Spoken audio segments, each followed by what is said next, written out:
Good evening YouTube and welcome to my first impressions for the Fanatec CSL DD, the sequential version 1.5 sequential shifter, which I am currently having problems with, and the V3 pedals. Thank you very much for everybody joining me in this particular video. I'm not sure how many people are watching at this point in time, but I'm sure that the views will pick up as time goes on. I see that I still have the starting soon screen up, but I will change that in a moment. Just waiting to get everything sort of established a little bit, ensuring that I'm actually comfortable in my seat and that everybody can hear me. I might bring the noise. I'll be honest, I've got a replay running at the moment, and there's a Ginetta in this replay, and it's so loud, like so incredibly loud, and I think that is the one that is causing all the havoc at this point in time, all the noise. So I've put the volume down. I think I'm just settling in quite nicely here. I will be reading chat messages as usual.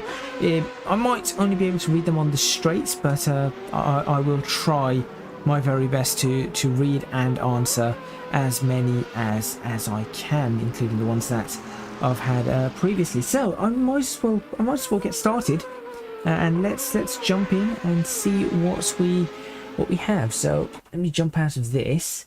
Let me jump up to drive, and then let's get ourselves in game. So there we go. Right, now this should be, in theory, I should only be milliseconds behind, but we shall have to see. I'm going to keep an eye on things like dropped frames and all of that sort of stuff.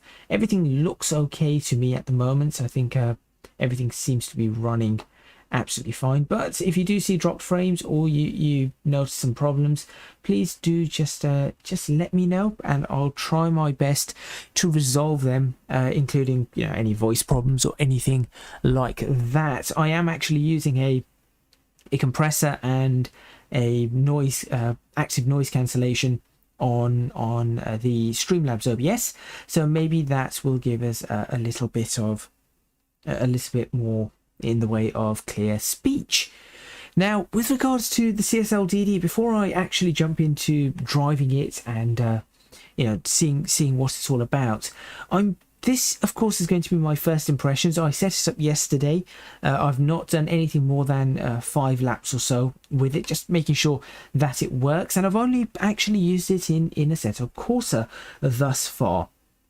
Now, so far I've got one steering wheel with it, which is the McLaren GT3 CSL GT3 wheel, which is a really nice wheel. Very nice to use. Very easy to handle. Not too heavy. It does feel quite nice. I have set it up on my GT Omega Apex wheel stand, which is a really solid wheel stand. I haven't yet come across an instance where this wheel stand moves about with this wheel, though of course, as I said, I've only done 5 laps with this. I have mounted my V1.5 sequential shifter, but at this point in time I have no H pattern. I do have the sequential, so I'm not sure if this is going to pick up, to be honest. I'm not sure it really picks up much, which is pretty good. So I do have the gearing there, and I'll have to have a look. If I decide to use sequential, obviously I'll be using the version 1.5 shifter, which as a piece of hardware is fantastic. It really is. It's solid, it's quite large, and it's very easy to use, and particularly on the wheel stand that I've got, it's in a really nice position. Personally, I think it is in a very similar position to that of a what do you call it? Just trying to remember the vehicle. Honda Civic Type R. Yes, Honda Civic Type R. I'm just checking to see whether this is showing us live at this point in time. should be showing as live, should be showing as public, which it is. That's what I really need to check. And yeah, it's a really nice solid, it is a very solid piece of hardware.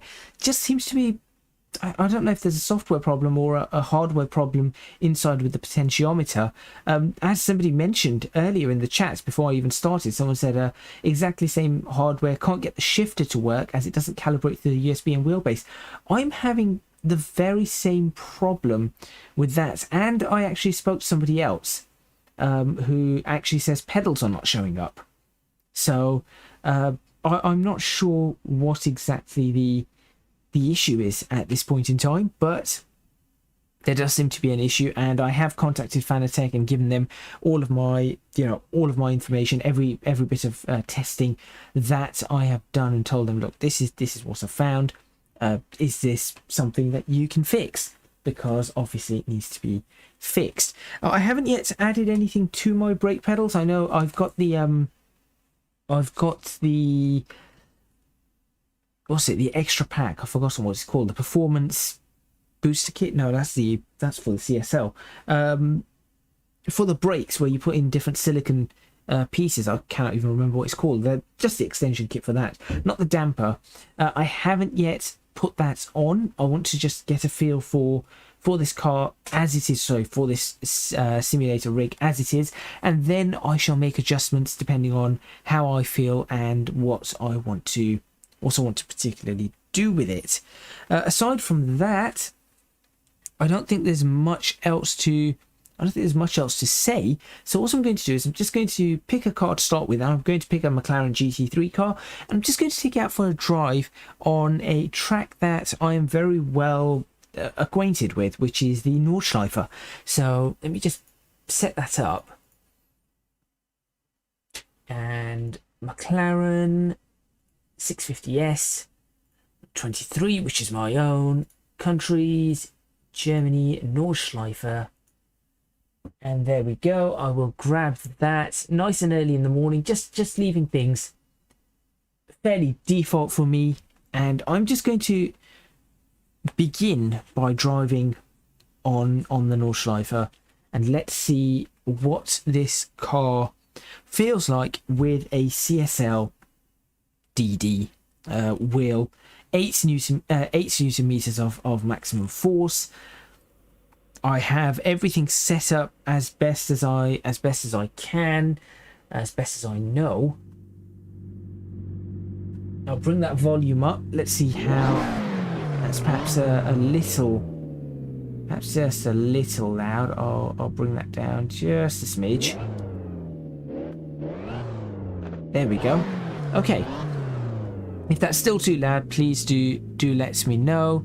I have brake bias settings. I think I have wipers somewhere. There's my wipers. Okay, I have wiper settings. I have what else do I have here? Traction control, ABS, which I left off by mistake. And yeah, I think that's everything. And I guess I've got lights as well, which is that one. There we go. All right, lights are on. Let's give this a whirl. It's going to be interesting. So clutch in. So I like this paddle clutch that we have here. It does actually work for me.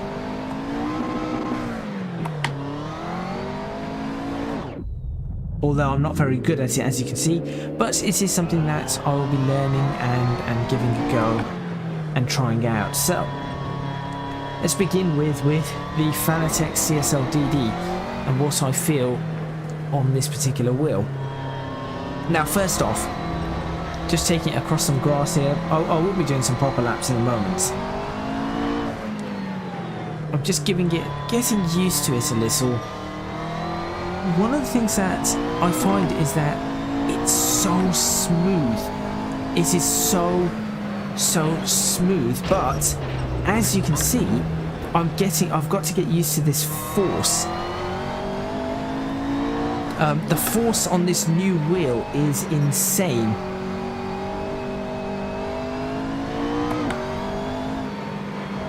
So I might end up snapping with the wheel a little.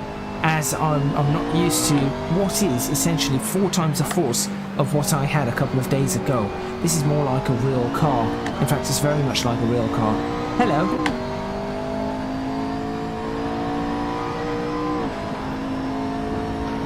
So let's give this a go. Let's start pushing it a little. Getting feel for things like ABS. I think it's a little bit. I think the force feedback's a little bit too strong on this car, so I'm just going to drop it off to 110 there. Just got to lean forward on the keyboard and give this a go.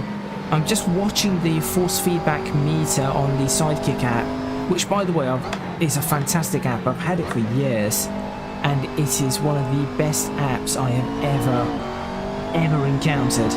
Right, let's start pushing a little bit more now. I think this is a much better, yeah, force feedback's a lot better now in terms of strength. It's not clipping.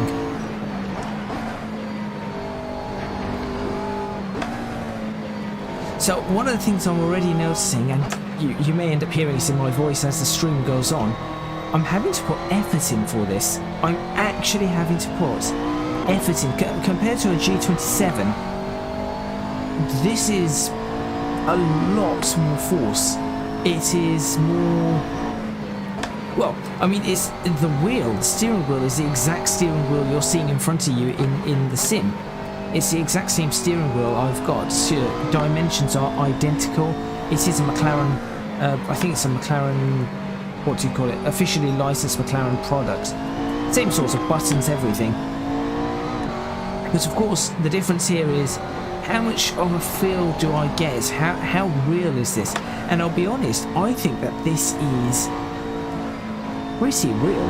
I really do think that this is pretty real in terms of the forces that I'm feeling. So I'm probably going to be pretty slow as I start getting used to this. I think I'm going to be really slow as I start getting used to this. Whoa.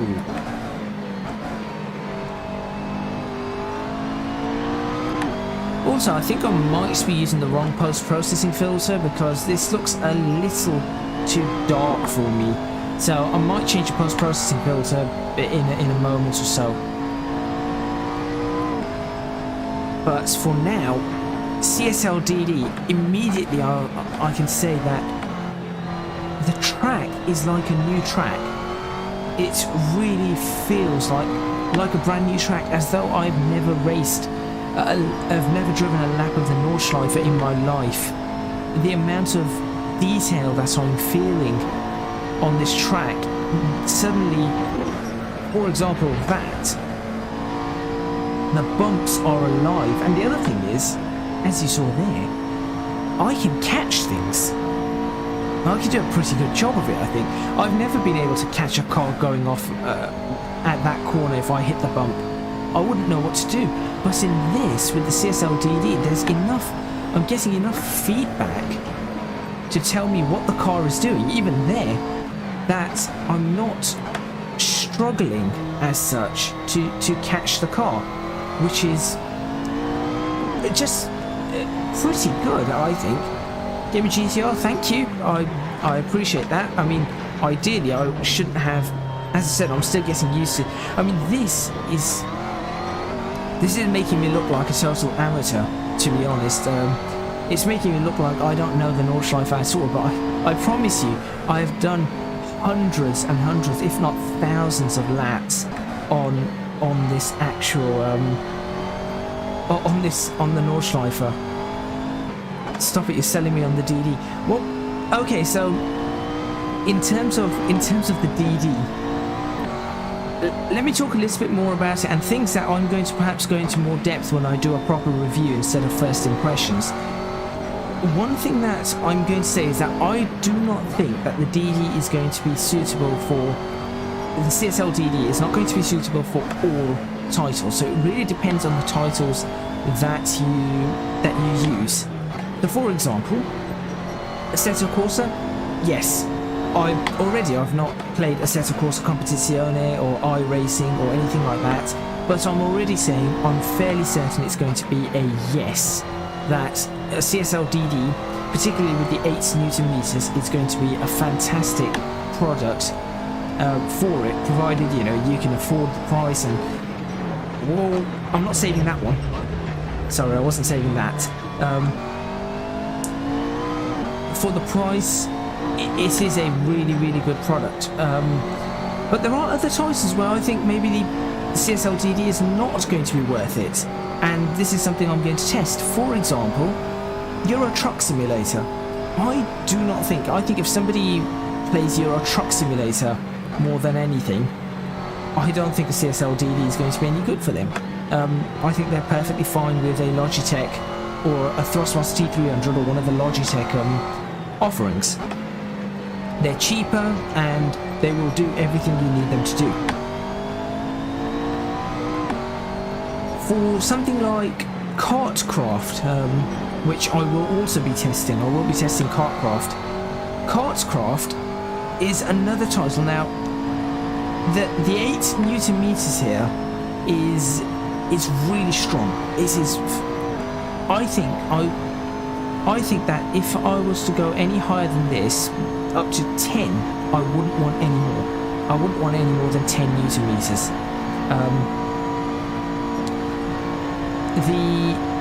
For something like Kartcraft though, you don't even need anywhere near that. So if you were to purchase maybe a CSL DD without the boost pack, if you do play things like Kartcraft or your primary thing is karting, then again you want to look at the title you play, and that's something I'm going to be exploring in some videos that I actually do. Right, let's see what kind of lap time I can actually get with this car.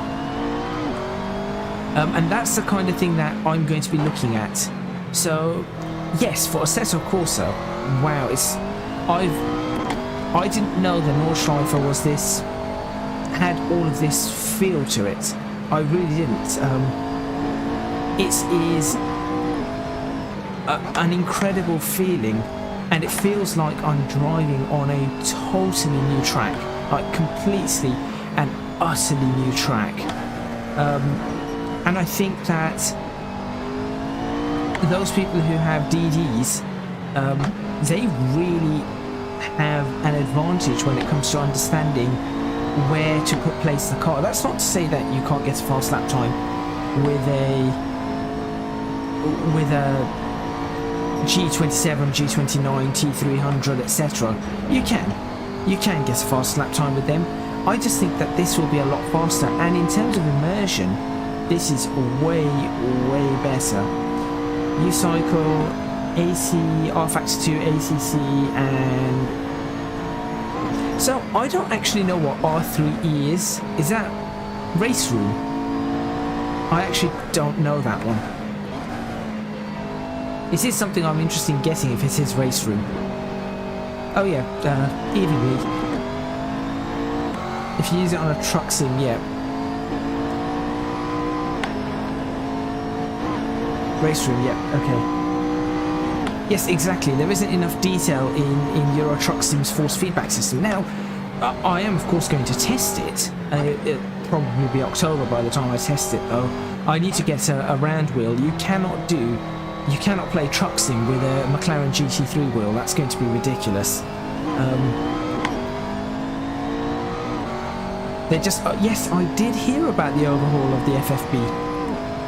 I did certainly hear about the overhaul of the FFB, which is why I'm actually considering purchasing Race Room to really give it a test between the G27 and this before I put the G27 away in a box and potentially sell it, but maybe keep it in the loft in case of breaking, in case I break the CSL DD. Or I break my arms and I need to get back to something a little bit easier to drive. Because honestly, this just feels like I am driving it's almost like I'm driving a real car. Which is, I mean, cool that it feels very much like I'm driving a real car. And I do think that GT3 race drivers probably experience courses very similar to this. Emotionally attached. Well, I have had my G27 for a decade. I remember saving up to purchase it. I remember getting it with Gran Turismo 5, shortly after Gran Turismo 5 was released. And I've, yeah, it still works perfectly fine. It's just getting on a little. It doesn't have any damage to it apart from a tiny little scuff mark and a slight crack where one of the wires go on the pedals, but apart from that, it's in perfect condition. There isn't really any dust, no additional marks, nothing's ripped or torn, the leather's still good. I mean, Logitech really built a solid product there for the price that it cost, and it's still a solid product. Hopefully I'm showing that I actually know this track a little better now. Carousel feels completely different. I mean, the other thing about this is that because of the forces and the amount of forces, you feel it through the whole rig and through your seat as well to an extent. And due to that, it feels like you're in a real car, because when you're hitting bumps, for example, on that carousel, you're not just feeling it through your hands, you're feeling it through your feet, which is just weird. It just feels really, really strange to be able to feel that, but you do.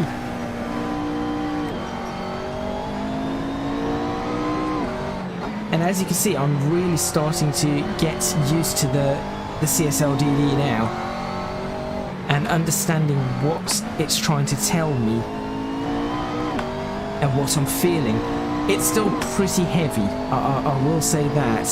For me, completely not being used to this, it is still pretty heavy, but I think I can get used to this. And I can get used to it fairly quickly. The clutch on the V3 pedals, that's just moving to the V3 pedals a moment. The clutch on the V3 pedals, actually, when I first tried it, it has this weird springy thing to it, where it tries to snap back, trying to simulate the biting point. And when I first tried it when I purchased it, just as a test to make sure, you know, it worked, I found that it didn't feel that nice.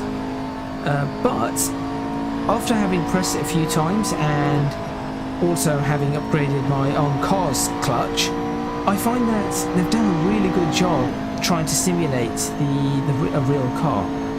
It isn't perfect, of course, but I think they've done a really, really good job trying to simulate a real car there. Now, the only downside to this to CSL DD so far is on the straights you kind of have to keep your hands on the steering wheel, because the bumps throw the car around and you cannot hold it in place just with one hand too easily. So how is your driving so good? Any advice to someone new? Practice is one thing, and the second thing is, more often than not, what people do is they tend to go too fast too quickly. The right way I feel to do it is, first of all, right, that's understeer. Understand what you need to do in terms of, you want to, what would be my best advice?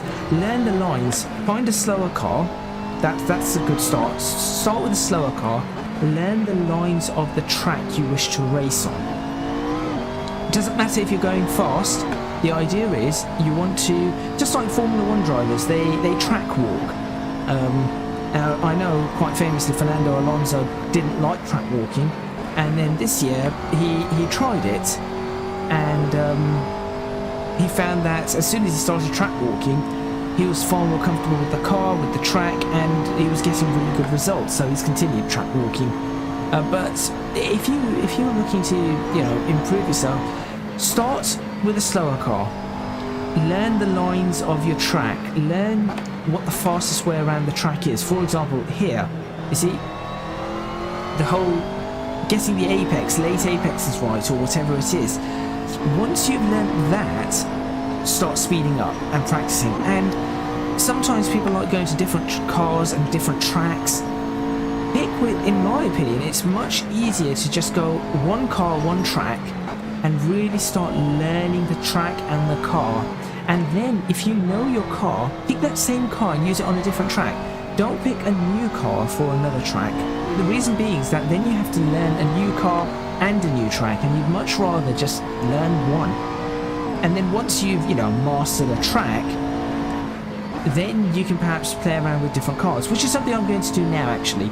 What I'm going to do is, at the end of this lap, I will end this particular run, and I will ask you guys to pick a car and a track and the weather, and I'll try and run it and test it in the CSL DD and see what it's like.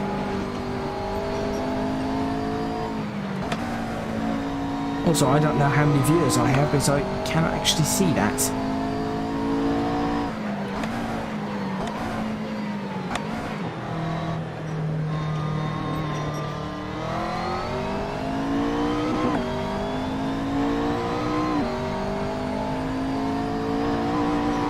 Ooh, okay, that was close. The car just started to go there.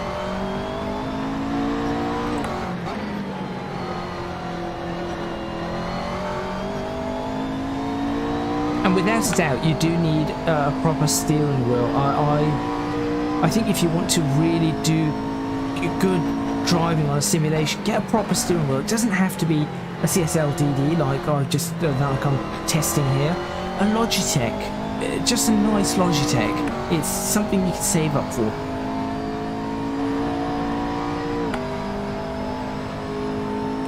Four viewers, thank you. 4 whole viewers. Oh, don't hit that again. You've been obsessed with the Lionel Goodwood circuit. I've not seen that. Where is that available?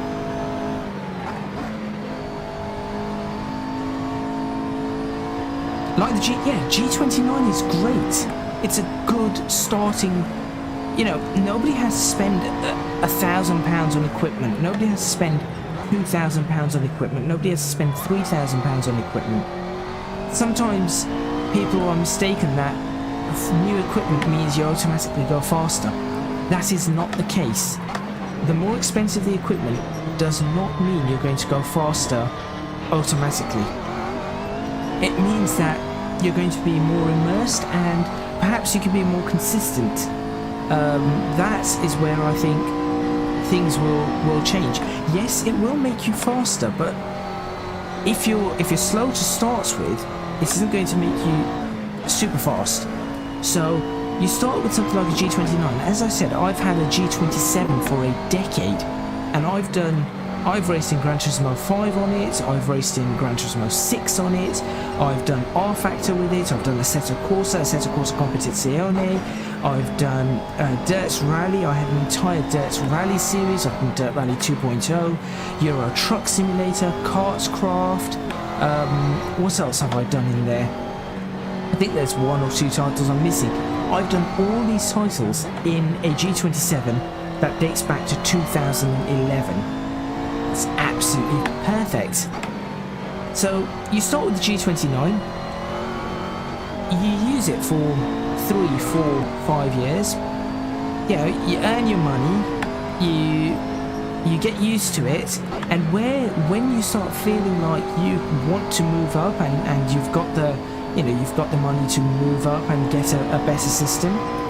Well, I mean, Fanatec have obviously completely changed the markets with the CSL DD now, where things are now obviously going to become a lot cheaper for a lot of people.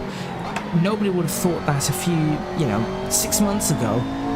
Nobody would have thought that a CSL, a DD wheel for less than £500 would be a reality, but it now is.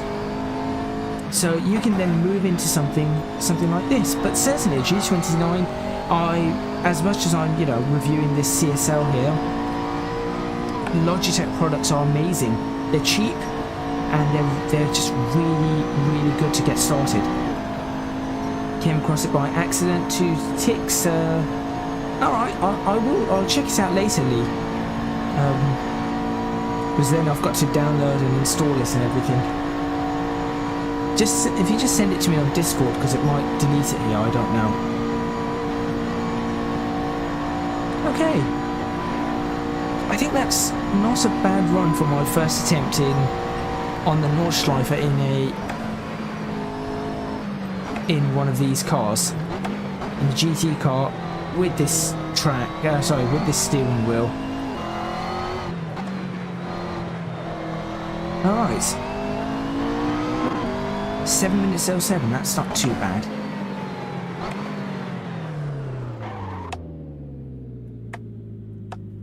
Alright, not too bad at all. Right. Let's save the replay, because you never know when I'll get a good shot in the replay. Especially of me sliding the car. Right, let's try a different setup. I had no idea what that sidekick information was. I've never seen that sidekick information. 3 laps of that, and my arms are mildly tired. Right, let's start by picking a track. Now, some of the tracks that you might mention I might not be able to use, but we can certainly try.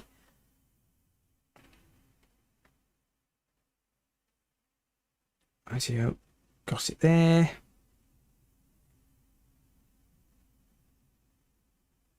You're learning how to drive without spinning out on corners. Okay, if you're learning how to drive without spinning out on corners, keep watching this. I'll tell you what I'll do. In the next, if we pick the next track, I'll show you some of the basics of whilst I'm testing this. It'd be a good test for the CSL DD as well. How quickly can I feel the spin outs in things like corners? So I'll test it right in front of you, and see what we can do. So let's give this an attempt. Right. Looking at tracks, I'm thinking. I mean, for me, I'm thinking maybe something like Donington. Sure, I was just going to say Silverstone or Donington. So let's go ahead and grab Donington. And then let's pick a different car. Now, I'm not going to, again, I want to pick a car that I can either use a sequential pattern, but generally a race vehicle because of the wheel I'm currently using.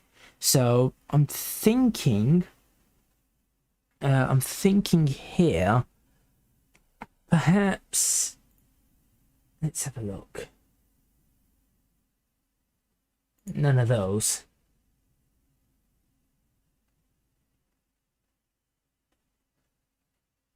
I've always liked this car, but I know for a fact this car is going to be hard to spin. I can always try it. Let's give this car a go, actually, because this gives me a chance to use a sequential box. Let's do that.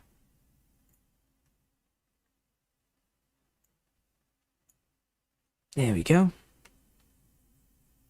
So we're going to try, is it wrong for you to use standard Ferrari as a starter? Should I downgrade? You can use the Ferrari, but personally, I think the GT86 is a great learner car. Why are the wipers on? Definitely a great learner car, the GT86.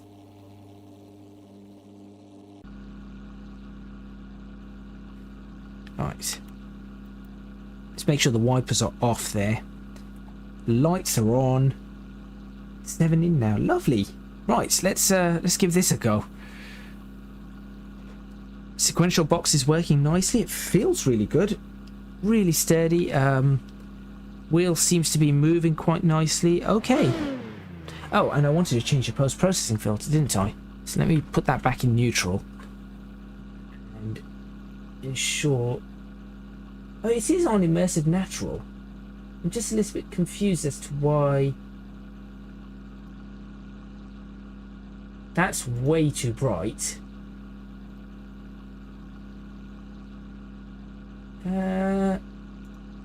Try Soul. That's too dark. I'm going to go back to the immersive natural or natural mod, which is too bright. Okay, I'm going back to whatever it was before. It just seems to, something just doesn't seem quite right there. But let's give this a go. Cheers. Right. Clutch in. First gear. Give it a bit of revs. Yep. Okay. Where am I? Where did it start me? Oh, this is where it started me. Okay, at the hairpin. Okay, sequential box really feels good.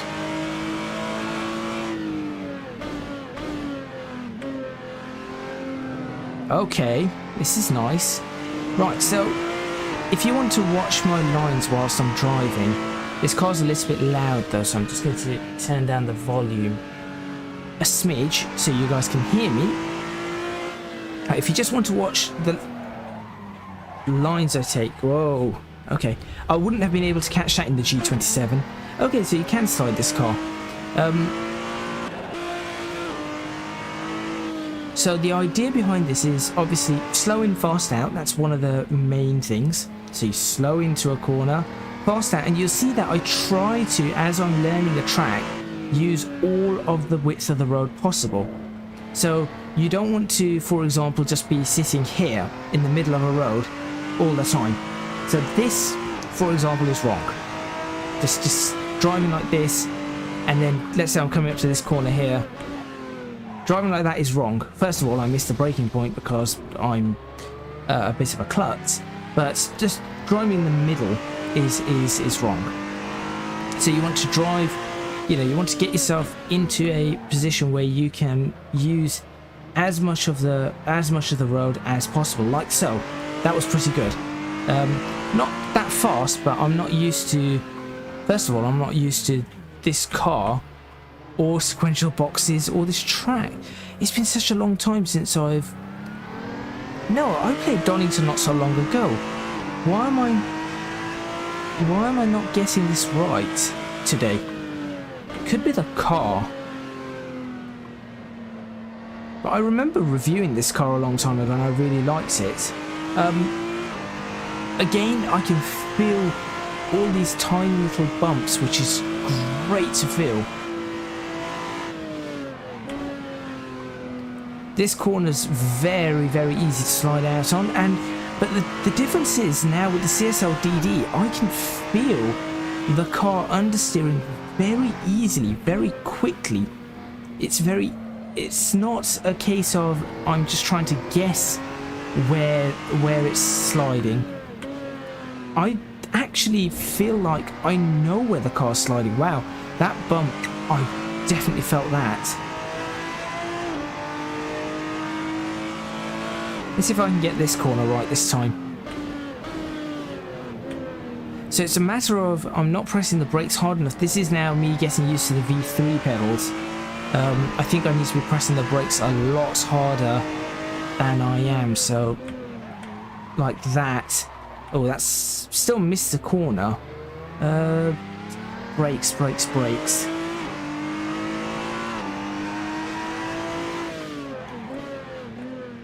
There we go. Okay, starting to get used to that. PS4, you will not find Donington Park on PS4. Donington Park is a mod. I'll tell you what, I'll go to Silverstone next. Or do you have Brands Hatch? I think Brands Hatch is a nice one to try out. If you have Brands Hatch, load up Brands Hatch. You'll like that.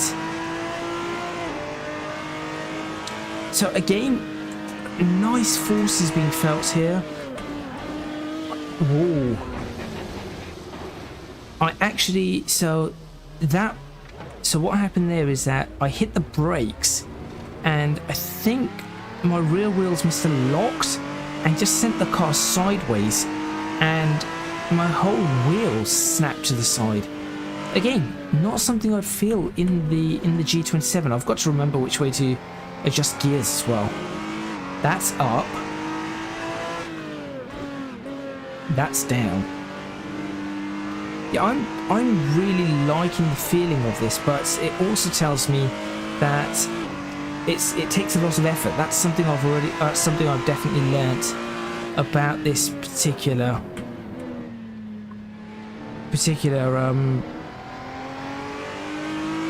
product, is that it takes effort to use. There we go, starting to very slowly get used to this car. Everything feels new, which is really nice. After 10 years of... Well, I say after 10 years, it's not... The Nordschleifer one's really good because I've been... Let me think. I've been driving on the Nordschleifer since I was... Well, I'm not going to say the age, but I've been driving on the Nordschleifer since the 2000 and... When did Gran Turismo 4 come out? 2004? Whoa. Yep, that was just an aircraft taking off from East Midlands Airport, going overhead. 2004, I think, is when Gran Turismo 4 came out, and that is when I started driving the Nordschleifer. And obviously I took it through to Gran Turismo 5, and then... Oops, there we go. And then Gran Turismo 5, I took it through that, and that's when I got my G27. I then drove it through Gran Turismo 6. Then I tried it in... Oh, don't lock up.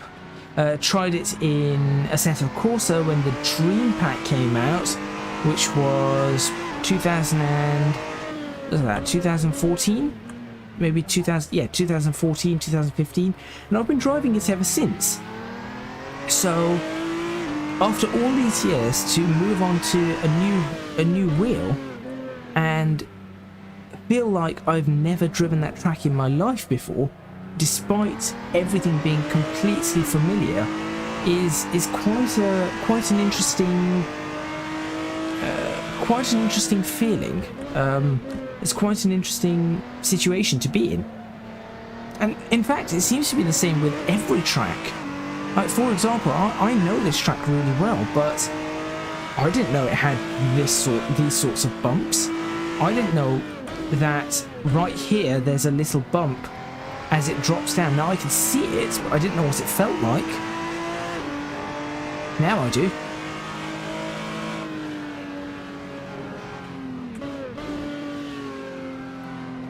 And that is the beauty of the CSL DD, or in fact, I think that might just be the beauty of a direct drive wheel, to be fair, is that all of these feelings are directly translated into what you feel on in your hand.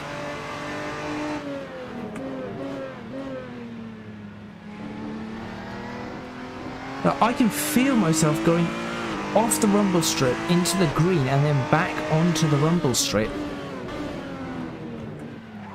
which is quite interesting. Right, I think I should let's pick something different. I might do a race at some point, just to provide some additional entertainment of how bad I'm going to be with this. I might just do a race in a little while. But apparently I'm getting better. And you start learning, I think one of the things that with the V3 wheels, Club Sport V3 wheels, one of the things that I am noticing is that consistency is much easier to come by in this wheel. I can pick my braking point, and then I can seem to match that braking point every time, lap after lap, and then, you know, brake slightly later when I need to, brake slightly earlier when I'm looking at things, and it seems a lot easier to do it in this than it did in my G27. Now, I upgraded the springs in my G27 about 5 years ago. So, upgraded springs aside, or in fact, upgraded springs included, this is still a lot better. Ah, I didn't feel that lockup. That's interesting. Maybe I haven't got the force feedback tweaked quite right, because I didn't feel that lockup. I felt every single one up to this point. That's one I did not feel. The other thing I've got to get used to is that I need to turn the wheel with a lot more force than I'm used to.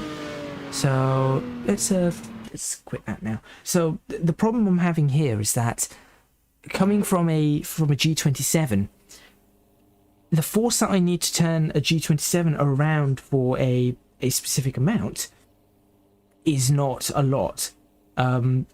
If I do that same amount of turning force on this, with its, you know, with all the forces that this thing can provide, it doesn't turn quite as much, and because of that, I find myself understeering.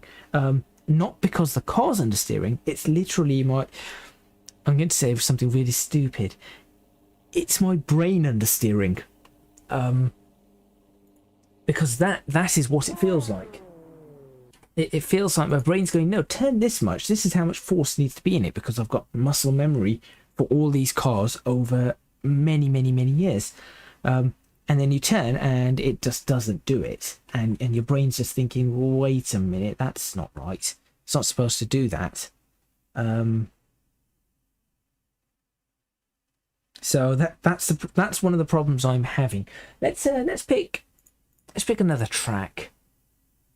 Where shall we go? Pick a country. Whoever's watching, let's pick a country. First country to pick on that. You do not pick Canada. Do not pick fictive, and do not pick Scotland. Actually, maybe not Romania either. The rest of it, I think you should be okay to pick. I think we have racetracks in all of those countries, proper racetracks. I think. But yeah, whilst I give my arms a short break, although realistically you don't, I'll be honest, I think it's more of a matter of getting used to driving this as opposed to you know, it actually hurting your arms. Whilst I'm doing that, some of the things that people mention, or some of the questions people had, was about how warm the CSL DD gets after using it. Now, how long have I been streaming for? I have no idea. About 50 minutes. I've had the CSL DD on for a while before that, about half an hour before that, and it hasn't even, it's warmed up ever so slightly, sort of on the back plate. If you feel the back plate near the Molex connector for the power, it's warmed up ever so slightly there, but it's, I'd say, no more than room temperature. Definitely no more than room temperature. And the rest of it is really cool. Yeah, the rest of it feels really quite cool. Nothing else is heating up. Yes, if you compare it to the shifter, which has got a similar design, the shifter is cold to the touch, whilst this is slightly warm, but nothing. I would still say that if you put your hands on that, you could still class that as fairly cold, especially towards the front of it. Towards the front of it, it feels really cold. The top of it is somewhat cold, and it's just towards the back where it's a little bit warm. Right, picking a track, I'm going to say let's go over to, well, I said I was going to do Brands Hatch or Silverstone, so let's do Silverstone. And at Silverstone, let's do... I'll tell you what, why don't we pick a Formula 1 car? I mean, this has got to be a good test for this, right? So, Fanatec F1, there's my specific controls. Surely this is going to be a good test for driving with a CSL DD. Let's give this a go. I might need to actually tighten up my preload screw on the pedals, but let's try this. Go on, put it in the comments box right now. How many crashes do you think I'm going to have with this?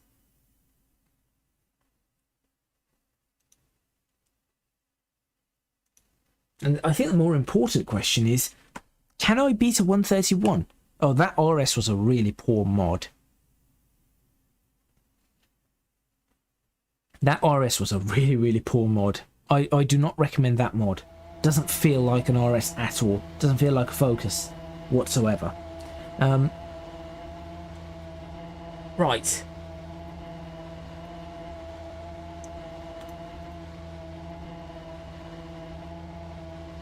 Let's do that. Oh, did I accidentally switch off track? Right. That looks like a Facebook special. I cannot remember where I found it. I tried it and it was terrible. I may have accidentally switched off ABS and traction control on this. Although this car never had ABS, I don't think, but it certainly had traction control. I may have accidentally switched it off in the settings in Assetto Corsa. In the main settings. So we're going to be driving this without traction control. Because, oops. Okay, so first off, it feels good, moves. One of the things that I've noticed is that with this is that if we get to the bump stop, so that there, when you get to it on the CSL DD, it sort of lurches backwards, and it has, like, I think, I'm not sure if the firmware's got a slight problem that they haven't quite ironed this out yet, but instead of having a stop where it's just like, no, you cannot go any further, it feels like it's springing against something, and it does make a horrible racket, and it feels like your wheel's going to break. So that's something perhaps to bear in mind. But let's try this. I'm just going to check the volumes. Volume's a bit loud. For me anyway. That's better. Right.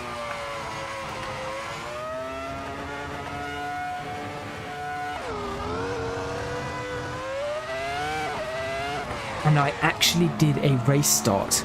Wasn't great. It's just a race start, but it was certainly a race start. Right, we'll take the first lap easy as I get used to this. This is going to be interesting. Oh, this is going to be very interesting, I think.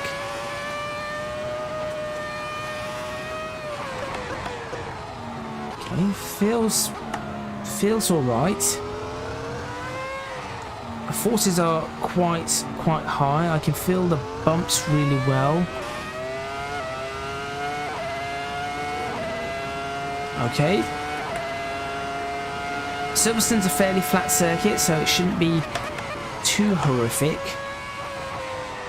No crashes yet. Oh, I felt that. That's interesting. I felt the car start to wash out, like just slightly. That's really interesting.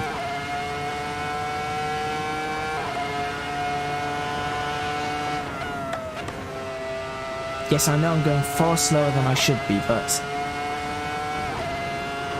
Oh, that bump. I knew about that bump. I've seen that bump.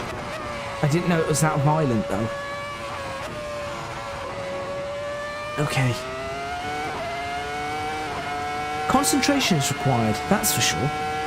Unlike a G27, you need to concentrate more in this.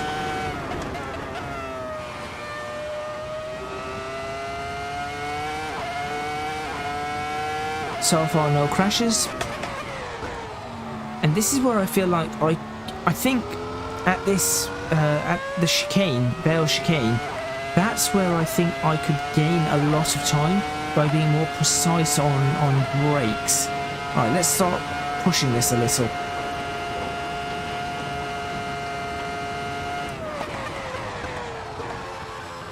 Wow, I can be a lot harder on the brakes and a lot more accurate than I've realised.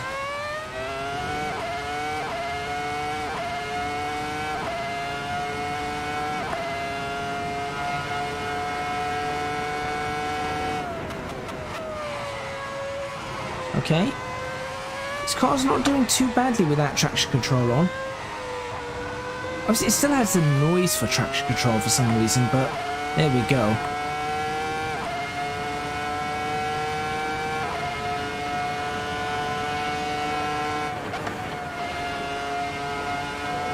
Oh, that felt really nice to take through that corner.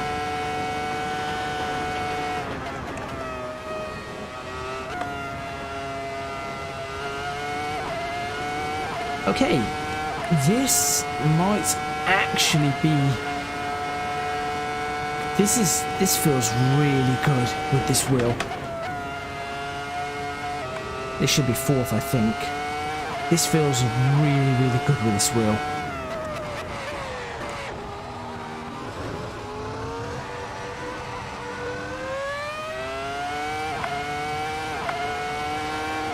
So, first lap, just warming up, 134s.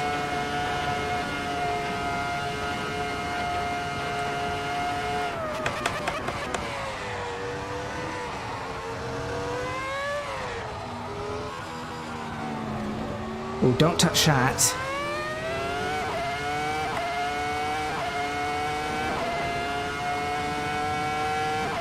Just trying to work out whether the force feedback's a smidge too strong again. A little bit of understeer there.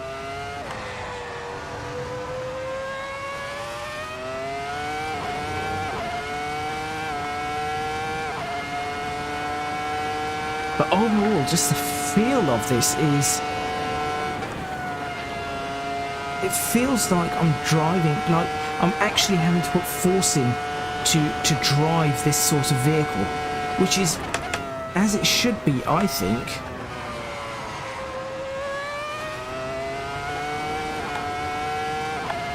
I think when it comes to higher end vehicles like this, obviously it's nowhere near what the real car is, but well, actually I'd say nowhere near. Obviously it's better than, I mean, how close would this be to the real car in my opinion? I'd say this is maybe half, no, 3/4 that of the real car in my opinion, maybe 60%. But obviously the real car definitely has a lot more than this.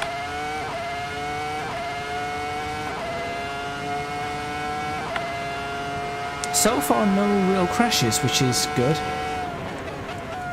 As I say that, I'm probably going to crash, so do be prepared.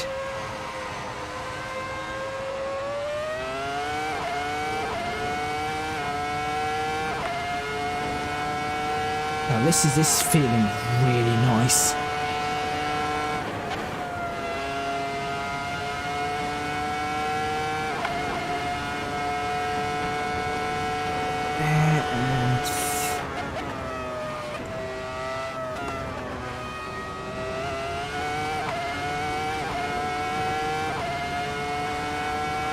Oh, Silverstone is a great track to practice on.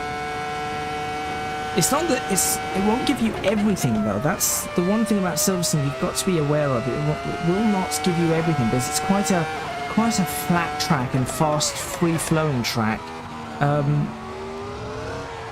If you want a little bit of everything, then the Nordschleife is your best bet. Spa is also an amazing track to try.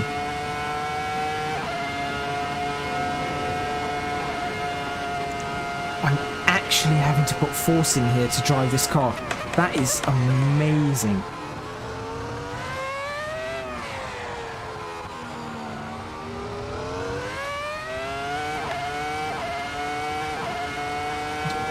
I feel like I'm physically doing work here to push forward,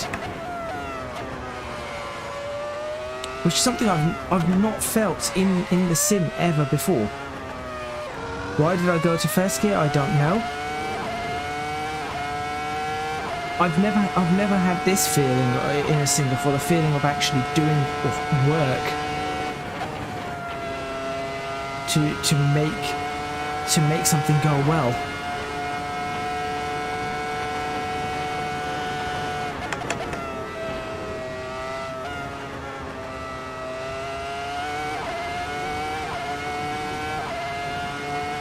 Right, 70 laps of this and I would be tired. Good luck on Spa. I tell you what, tell me what car you use. Oh, if you're using a faster GT car, tell me what car you're using.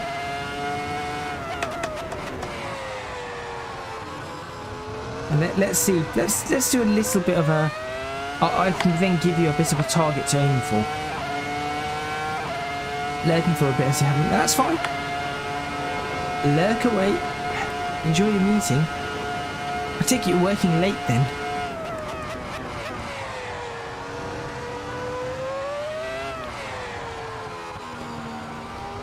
This feels really good. So, to try and describe what I'm feeling here, I'm able to feel every bump. I'm able to feel the car sliding. I know when the car is understeering. I know when the car's locking up. I can just feel everything. I can feel the car at its limit, which is very, very different, very new to me. You're using the GT. I cannot use the GT86 in my current setup, unfortunately.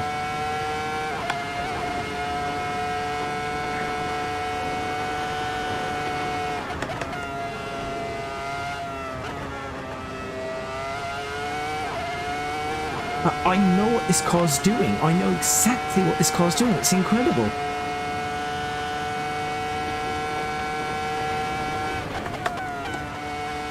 Oh, I know those that feeling, Lee, of projects.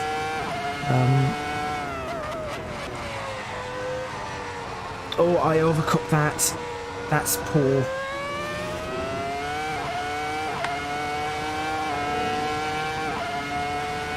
Okay, 31.9 was my previous best in this car, I think, wasn't it?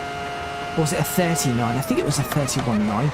I've already reached 31.9 with a few laps, and I know that I have so much more time in this car already. So, I think there's a bit of proof here that, in terms of consistency, because I can push and feel a lot more going on with this car, I'm able to extract more out of the car, and therefore just improve. Just keep improving, really.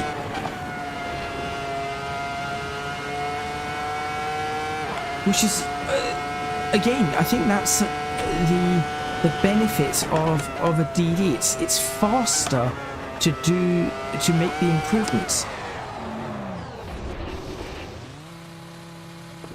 And respond. It's faster to respond to these things. Okay. Right. Let's find out just how close I was to my fastest time. I'm curious about this. I might be completely wrong. I could be a whole second off, but I think that the second last lap was the second last lap that I did, the one before I crashed, was the lap in which. Where are you taking me? Where are you taking me? Stop reversing. Stop reversing.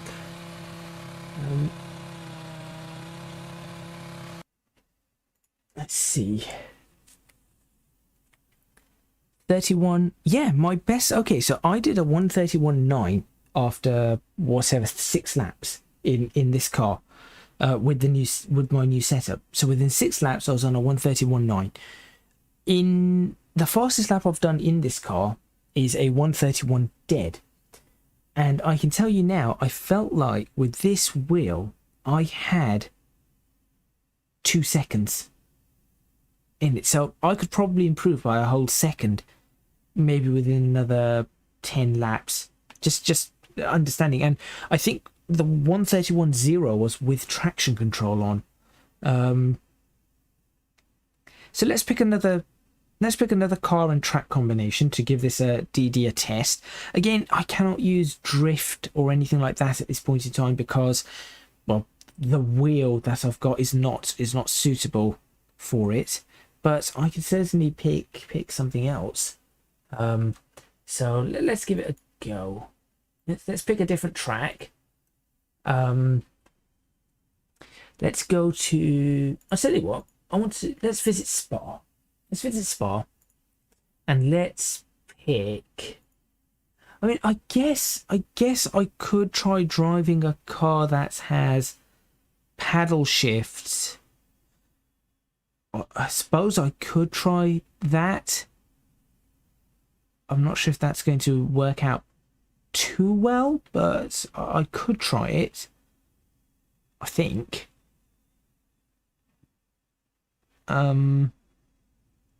Tell you what, let's have a peek around. What do we have here? Those are probably not the cars that I want to take. Let's see what Fords we've got. None of those. Yes, a Ford Transit with the CS. That is what the CSL DD is designed for. Taking a Ford Transit around the Nordschleife. No. Let's see. What about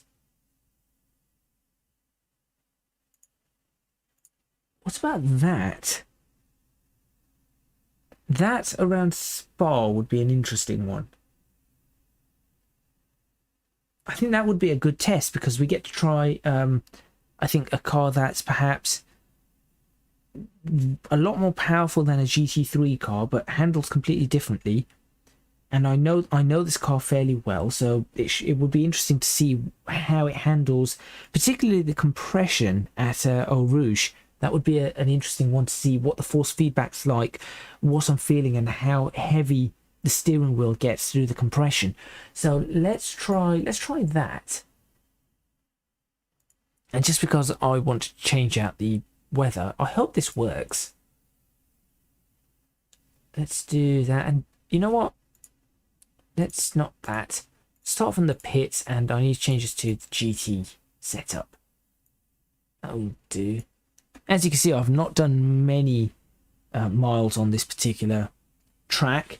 I've not done many miles on the track. I've not done many miles in the car either. So there is that.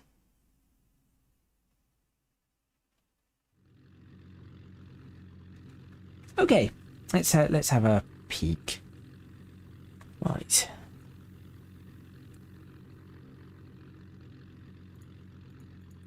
Gearing is fine, tyres are fine, fuel is fine, electronics are fine.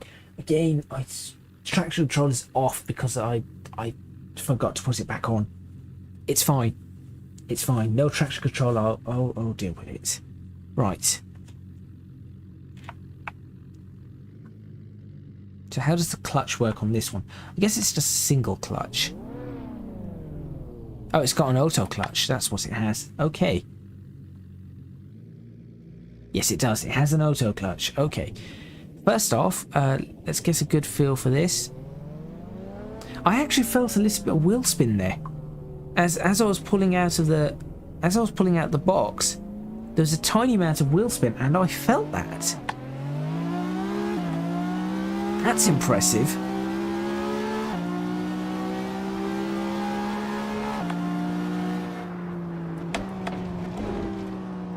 This is not a Formula 1 car.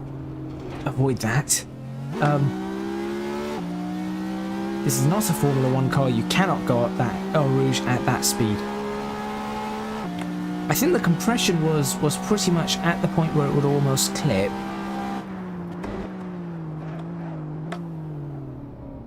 Okay, braking. Yeah, this is... Oh, definitely feel the bumps there. Just throw it in a little. Didn't feel those. That's interesting.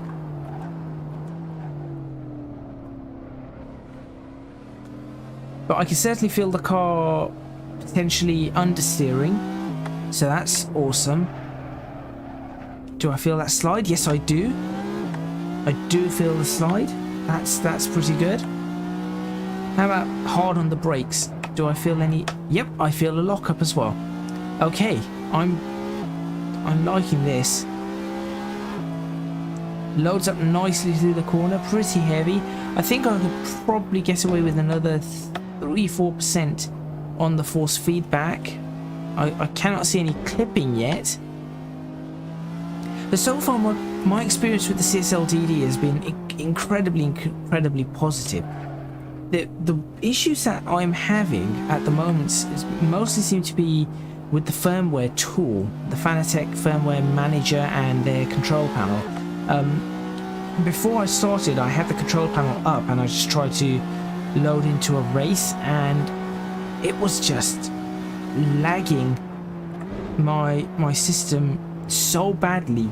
I'm not sure what it was trying to do, and then I realized that when I went into it that it had actually crashed, and it's not the first time today. It's crashed a number of times today, and I've tried both version 4.10 and version 4.11. Same problem on both of them. I'm not sure what it is that's causing it, but it seems to be the same problem on both. So there is that. But in terms of actually driving and using the CSL DD, it has been fantastic to drive. It truly has been fantastic to drive. Now I understand or partly understand what other YouTubers are experiencing when they're driving with their DD wheels. Obviously, most of them have DD1s and DD2s, or is it AccuSim wheels, or SimCube is it called? I'm not sure. But they have the various different ones. But now I understand why people were always saying get DD wheels. You know, DD wheels are the best. It isn't about making you faster. It's about giving you all the information that it's about giving you all the information that you can get from the sim. Basically, every bit of information you can extract from the sim. It's about giving you that information, and a DD wheel certainly does that. And this wheel does it so smoothly, so expertly. And if this is their entry line, I do wonder what something like a DD1 and DD2 would be like. Now, I have heard from some people that the DD this is, though it doesn't have as much peak force, of course, as a DD1, I have heard from some people, I've watched some reviews and people saying this is better than a DD1, which I'm like, alright, well, I take that with a pinch of salt, but sorry, with a grain of salt, yeah, pinch of salt, fine, with a grain of salt, but is maybe they're onto something. Maybe they have, because obviously they have the system, and if they have a DD1 and this, and they're saying this is better, then, well, I cannot argue really, because I do not have that experience. But what I can tell you is that the experience I'm having of this is that this is brilliant. It really is a brilliant. I can brake really hard, which is something I'm not used to, and modulate those brakes. This is really good. There isn't much more I can say about this. I know I've been trying to talk for an hour about what I'm feeling with this, but really it's more of a, you've got to try it to understand just how good it is. As I said, every bump, every bit of, every lockup, every corner, every bit of understeer, every bit of oversteer, I'm able to feel it, and I'm able to respond to it. And that's all you could want from a system like this. That's really all you could want. So for example, I go here, there's a little bit of understeer there. I can feel the wheel lightening up as it's scrubbing across the ground. So there, see, I can actually feel that limit, which means that as soon as I, oh dear, as soon as I relearn to drive from a G27 to this, as soon as I adapt to this new setup, I do think I'm going to be going a lot faster, just because I think I can extract more out of myself with the information that I'm given. Whoa, good braking. Enjoy the rest of your day, Game of GTR, and you are very welcome.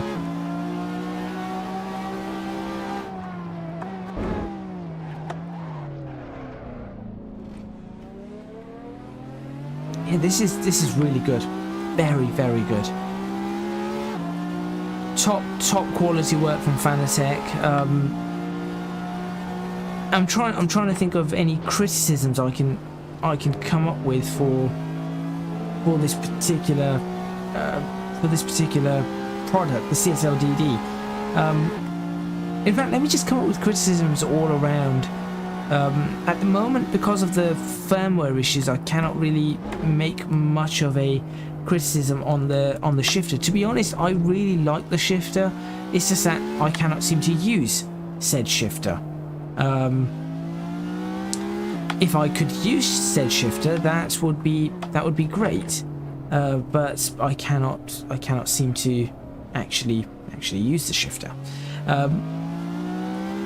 With regards to the V3 pedals, I think that whatever the foam that they put in the brake pedal starts with, after using it for a while now, I think that's a little weak, and it doesn't give me as much of a progressive feel as I'd like at the start of its range. So with that, I know they've got the brake performance kit. That's what it's called. I was trying to remember that earlier. I keep understeering on this corner. With the brake performance kit, I know they have that, but I think that by default they should have harder springs or harder resistance, pieces of foam, whatever they want to use, polyurethane foam replacement appliances. No, foam replacement round thingies. I don't even know what they're called. I was going to call them bushes, but they're not bushes. But certainly I think that they should have that as standard. Apart from that though, I didn't feel that at all. That's interesting. So maybe I don't have. Okay, maybe I don't have the force feedback set up quite as nice as I'd like, but I did not feel that, and we're certainly clipping coming up Eau Rouge there. So maybe it needs to be dropped. There we go, 5% drop on that for this particular car anyway.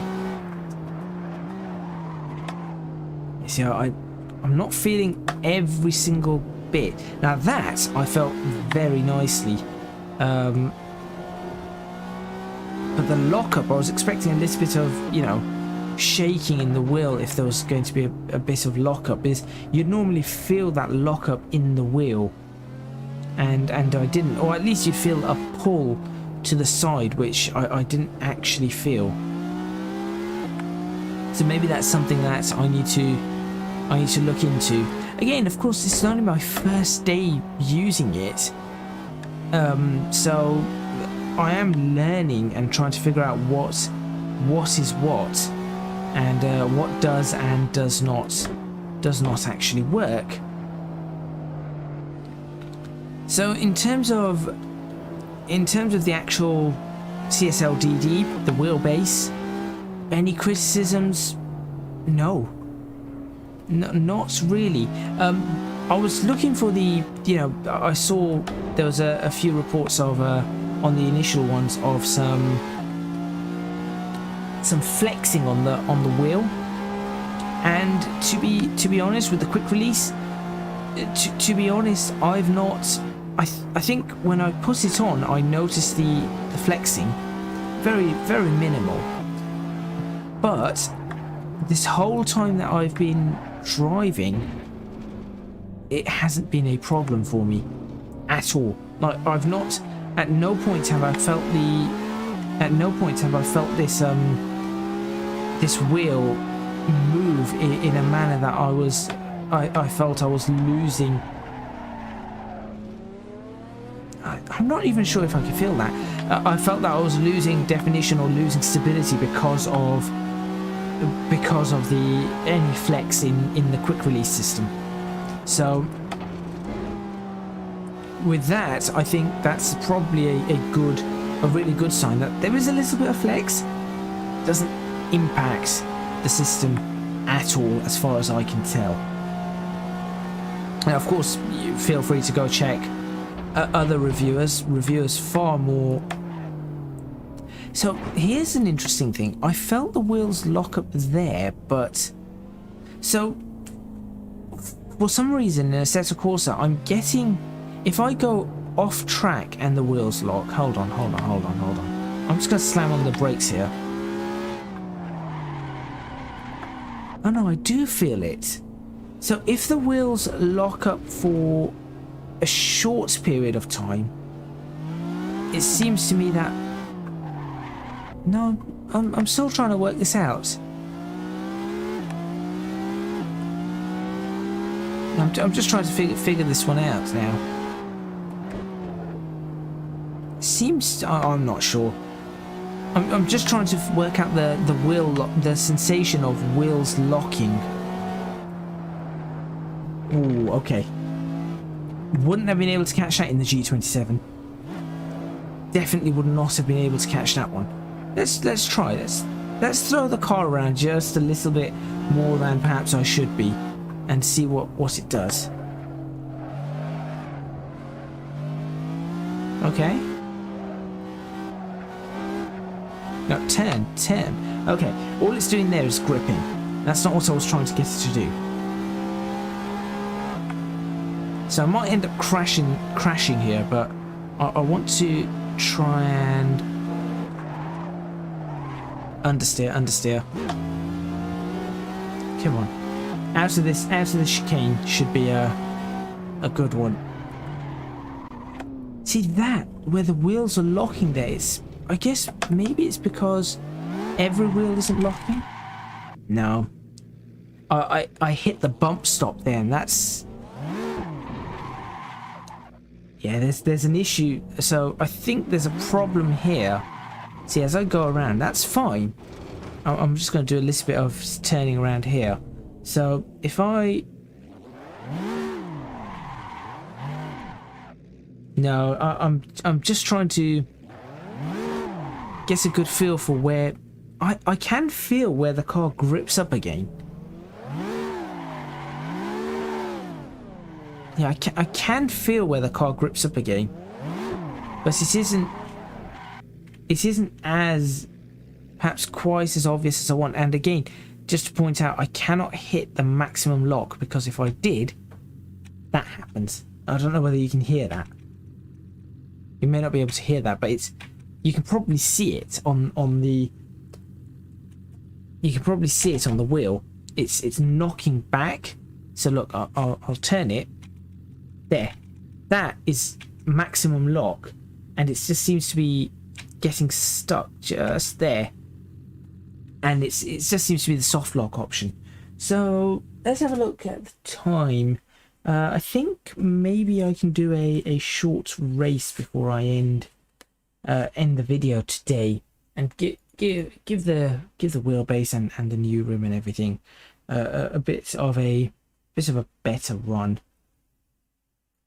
Oh, I didn't save that replay, did I? I could just go to media and replays, and where's the latest replay? Where is the latest replay? That. Click. Oh, it's an autosave. Come on. Come on. Where are you? Okay, I'm not sure. Right. Let's go. Should I go back to my McLaren? Let's go back to the McLaren and see what I'm getting here, and how I'm feeling in a race and in a race condition. So where's my McLaren? McLaren. There it is. We'll do that. Now I will go to race. There's the bunch of cars, and I'm actually going to get rid of the Ginettas only because, my word, are they loud. Go away, and then go away. There we go. They're just really, really loud, and I don't want to deafen everybody as we go through this. Right. I will go. Let's go back to Austria, because I've done. I think I've raced the Austria before. Austria, there it is. Of course, it'd be up there. That's where it's supposed to be. Let's do that, and I'll give it. I'm just going to see if I can set up the weather again.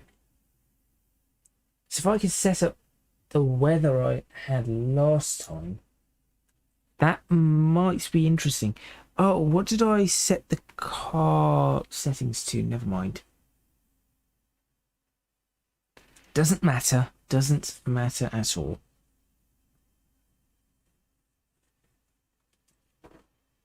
Let's just go ahead and see what we can find.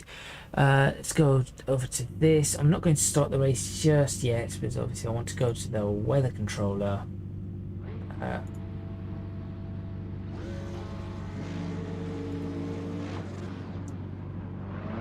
Let's do that, and then I will restart the race. Restart the race.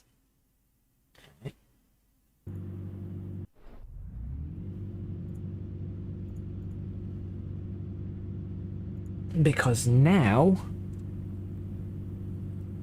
oh dear,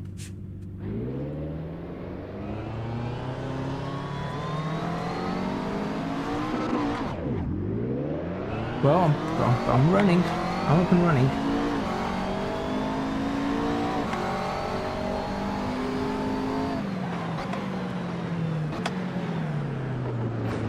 Oh, this is going to be interesting.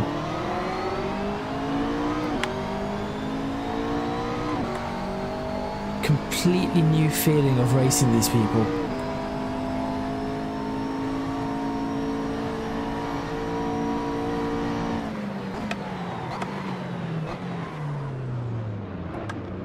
Oh, looks like there's been a crash on the inside. Had to avoid that.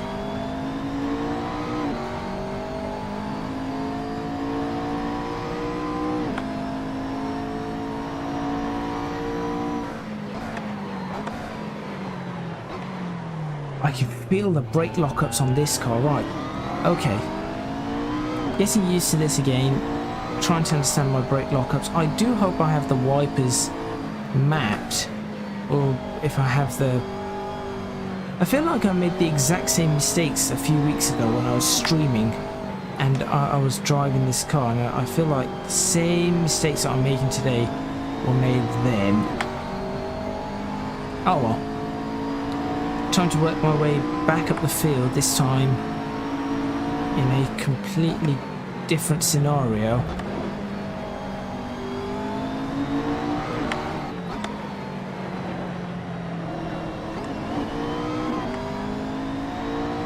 We check the wipers. Yep, wipers are up. That's good. I might need them. I don't know my braking points for this particular car. I don't know my braking points at all for this particular car.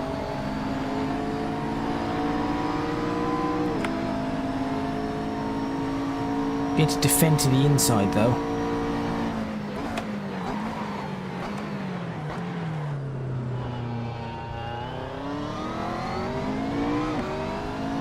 This feels solid. It's a really solid feeling, this is. I'm impressed. I am very, very much impressed. Oh, felt that. And I see a drop of rain. I see multiple drops of rain. I don't see the clouds, but I see the rain.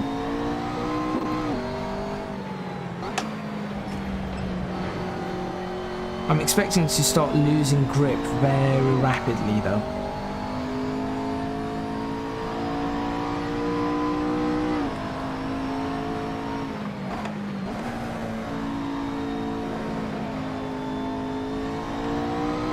So what I've noticed is that I am struggling to start.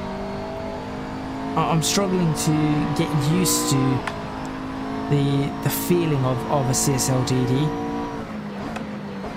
and I think it's going to take me a while just to. Oh, okay.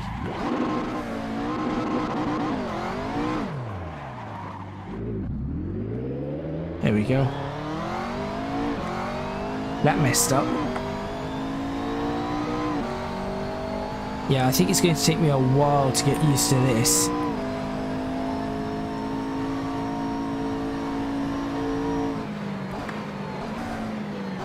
Still not too bad though. Not too bad though. It's definitely getting dark now. I say not too bad. It's actually, as I said, it's fantastic.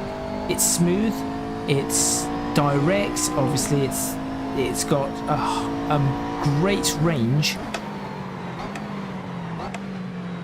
It's got a really great range of. You can really feel what's going on. I think dynamic range is the word for that. There is a nice difference between small bumps in the road and large bumps, which is, again, that's important. I think maybe it's just slightly. I think it is still slightly under what I would say is the absolute best of what you'd want. That's not to say that this isn't fantastic. That's to say that I think that if I was to pick something, would I upgrade it in the future is the question that I'm looking at. And I think if there was an option for, I'd say 20% more force feedback, I would go for it. I think I would go for that. 20% more force feedback range, peak force feedback. So 10 Newton meters to maybe 12 Newton meters, thereabouts. 10, 11 Newton meters, I think is the right term for that. I would do that. But aside from that, if this was just the only one, this was the only wheelbase that perhaps there was ever sold or I could ever afford at any point, then it's really good. I'm not going to complain. I really am not going to complain at all. It's phenomenal, and for the price, what it delivers for its price is great. Do I recommend that 180 boost pack from what I've been driving today? Yes, massively. Yes, I know that people are talking about the possibility of just splicing up or getting a power supply and splicing a Molex connector to it because of the way the pin layout is. But I'm not sure how that would work. Well, obviously it voids your warranty, but this does work out cheaper than the CSW. And that's something to bear in mind, I think, is that this does work out cheaper than the CSW. Oh, I've just gone straight on there. I'm an idiot. I cannot, for the life of me, I cannot get that corner right in a GT car. I just cannot do it. But there you go.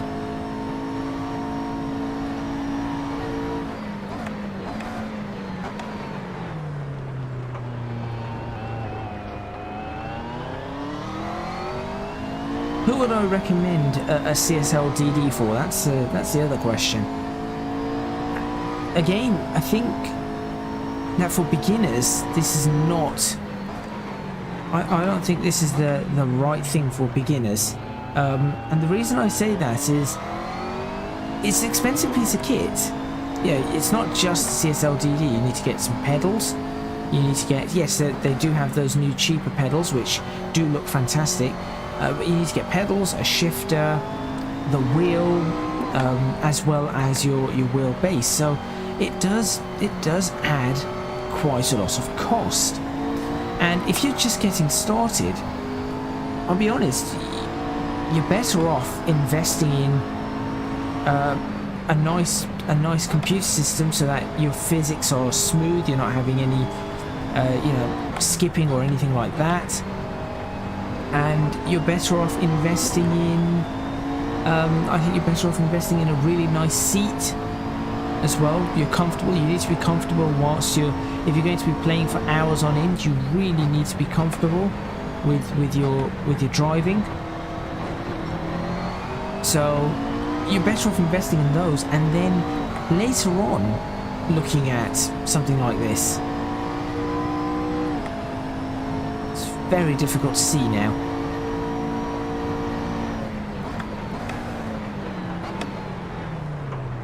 I want to get past this Nissan, but every time I do, I mess up. And that's a problem. But I think after this stream, after this race, I'll call it a stream. Oh, that's close. It's coming out of the spray and just seeing lights.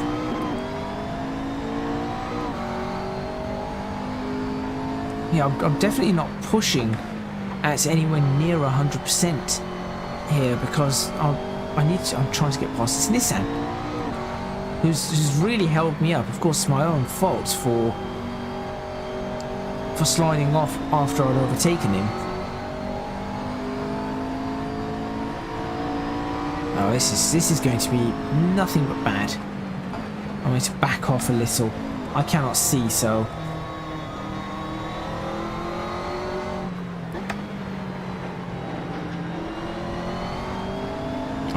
I really need to overtake this guy.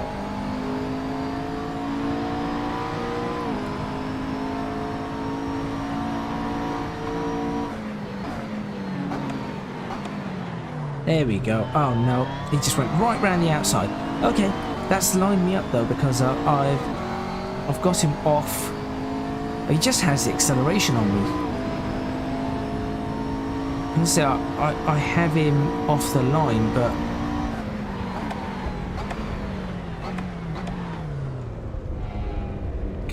he's going to undercut me? No. He's not going to do the cutback.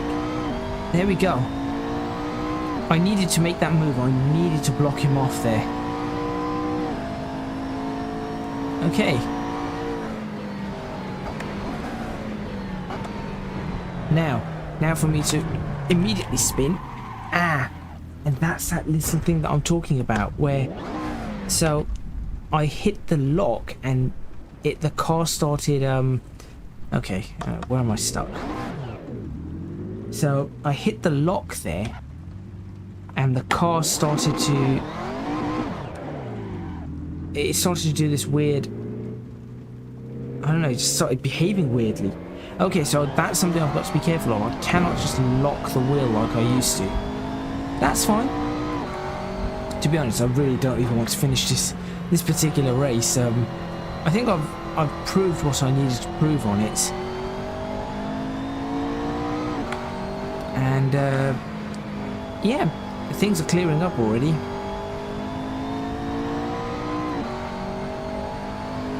Yeah, so the one thing that I've found so far, and I don't know whether this is obviously to do with the Assetto Corsa or not, I need to check this with other titles, is this, when it hits the soft lock, or when it hits some sort of a lock, it seems to have this horrible bouncing sort of oscillation, as if it's hitting, as if it's literally hitting something and then being thrown backwards. Why is that lightning stuck there? That's ominous right there. A bolt of lightning just stuck. I guess when the weather changed, it was in the middle of a bolt of lightning. That's interesting. Okay, well, fine.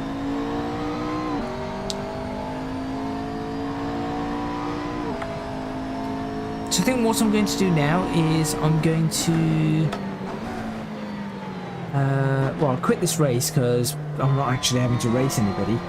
So I'll quit this race. Let's go to the replay and see. I'll probably save the replay just in case. Just in case it's something nice, and I shall apparently blind everybody with that. No. I shall go over to... what should I do to end this video? Should I go back to... I can go back to a Formula 1 car. Let's go to one of these. There we go. Proper 2000s F1. And what track should we go to for this one? Well, I think... No, we need to find a track that this would potentially race on. Spain? We could go around the Barcelona motor. That would be a proper track. Should give this a quick go. Let's give this a quick go. Practice, and then I have to remember to switch off the weather. That is really important. Switch off the weather. Oh, I didn't even set this to be the right steering. Okay, switch off the weather first, then set the right steering. So first off, switch off the weather, which is how do I switch off the weather? Stop. That's how you do it. Stop the weather. Oh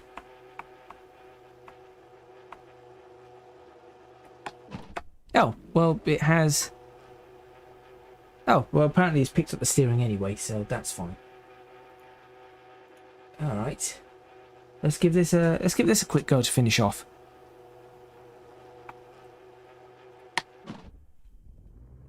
Ah, it hasn't picked up my clutch. What did it do there? No clutch. Okay, I do need to get it. I do need to get the steering properly set up on this. There we go.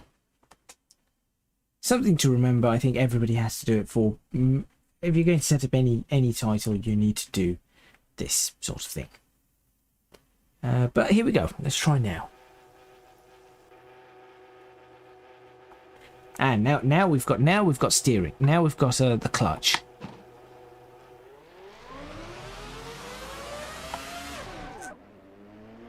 Okay.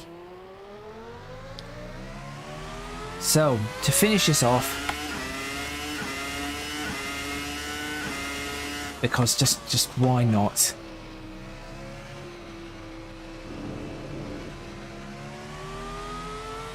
This is going to be quite difficult to drive, I think.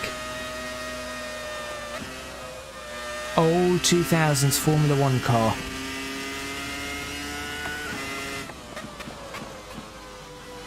I mean, to be honest, it feels quite light with the CSL DD right now. Yeah, it does feel really light. That's weird. Like, I've not got much in the way of feedback. But that's really, really light right now.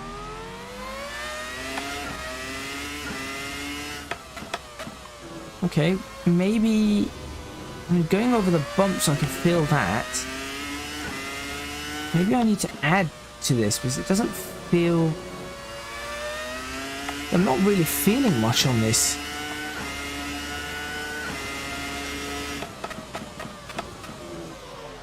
Yeah, there's... I think this needs to... This one in particular needs to go up.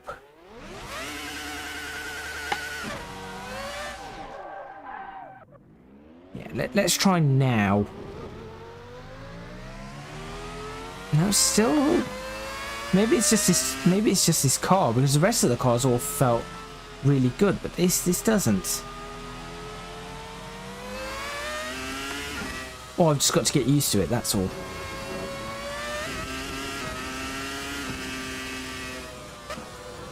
Okay, no, I'm starting to get something. I'm starting to get some feeling. Yeah, that's something now.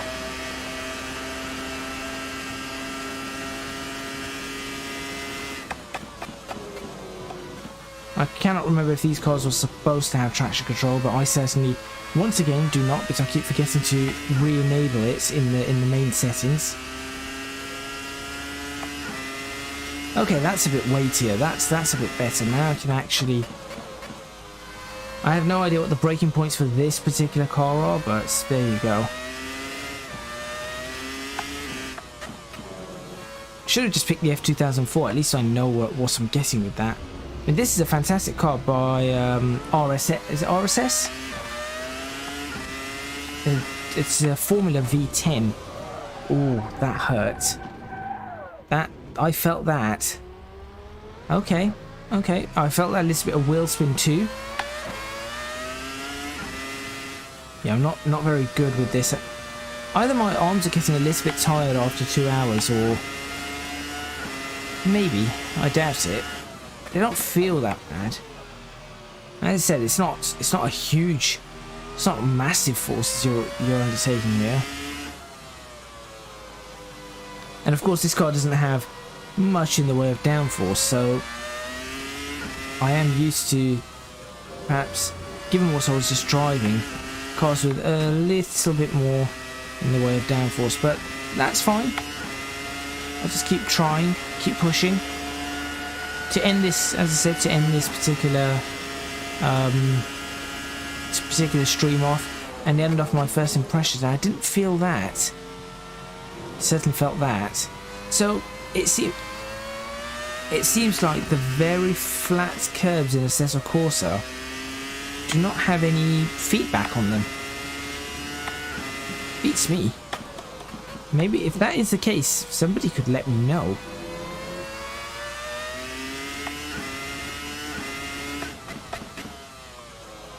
Of course, remember, this is an old car. You can use first gear.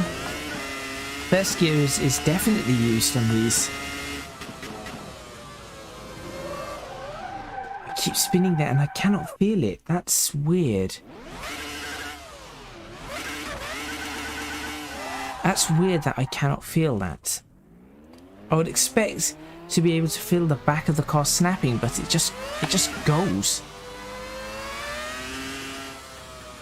Maybe I've not got this force feedback set up quite right for me. But still. But everything else has been fine. This is just the only car where yeah, it's gone again. There's just no feeling. I'm not sure. I'm going to quickly switch before I end. I'm going to quickly switch over to the F2004 for this. I want to see if it's the same problem. Could it be the track? I doubt it. Could it just be my driving? That's more than likely.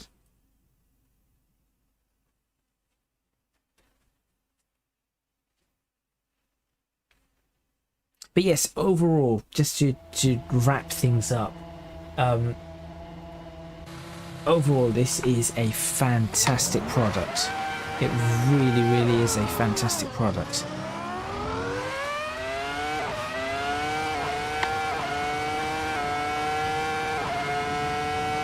Highly recommend. Now I can feel this. Yep, I can feel this car a lot better than the previous one.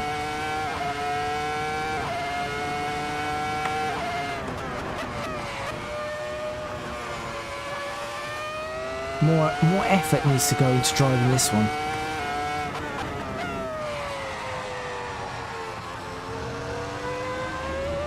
Maybe I should have just picked this to finish off with. In fact, no, wait, I am.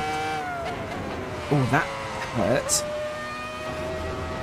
Yep, all of that's felt. All of that's felt.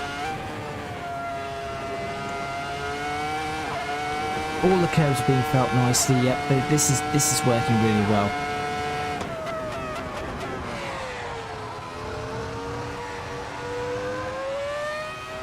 Now, I could actually get used to driving cars like this for many hours. I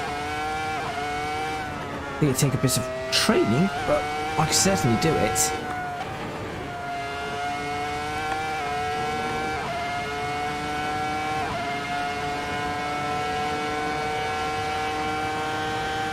Oh, top gear here.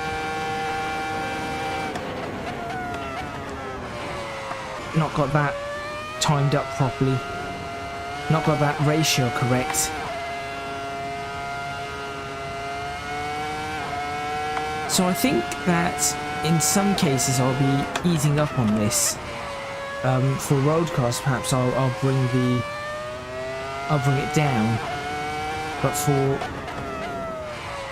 for all of these cars, I'll have it at absolute maximum. Why did I do that?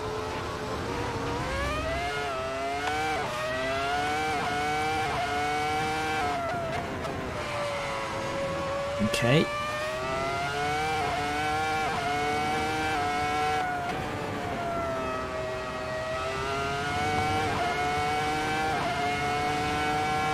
This is good. So, as I'm going to end the stream there, thank you very much for watching. Please remember to hit the like button if you like this video. There is going to be a better review, not just first impressions of me just sort of rambling on as to, wow, this is pretty good and what I'm liking about this. There is going to be a first impressions video, sorry, not a first impressions, a proper review coming up, multiple parts, I think, where I'll be looking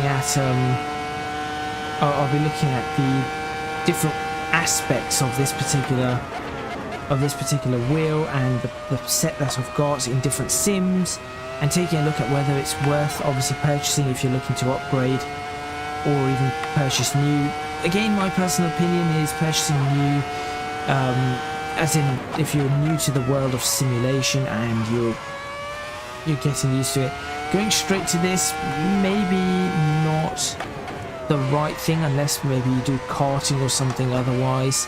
In the real world, I wouldn't say this is something you want to do immediately. Ooh, that hurts. That's actually hurt.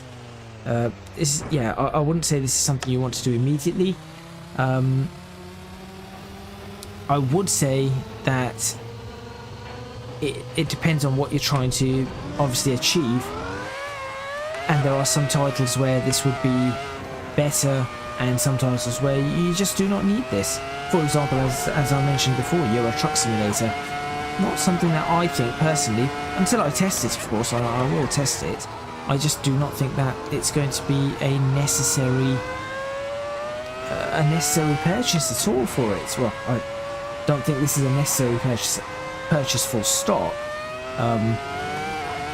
I think this is if you've got the ability and want to improve certain things of your sim racing, then it's a purchase, not something that you must have to be able to race. That's not a thing.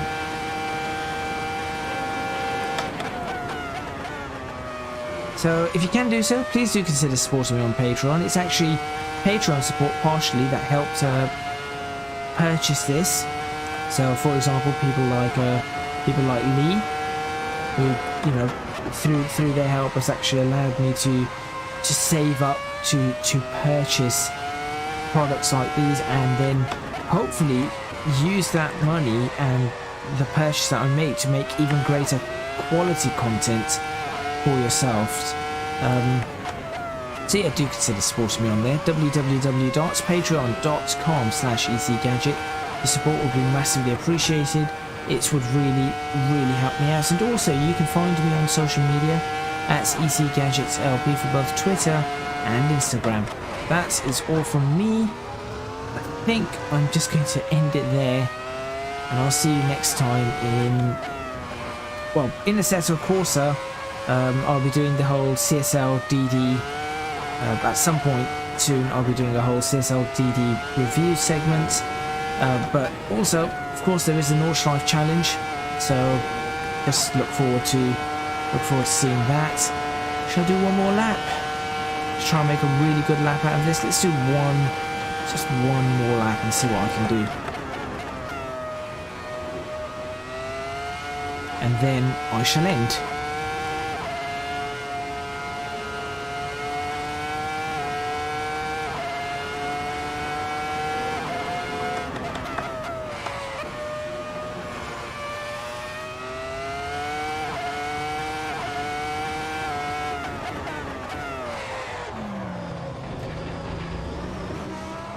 There's that weird locking thing again that I need to figure out. Okay, so I messed up that lap, so I guess I should probably just end. I'll see you next time. Oh wait, I have to end the stream. For that, I need to stop. Okay, let's stop.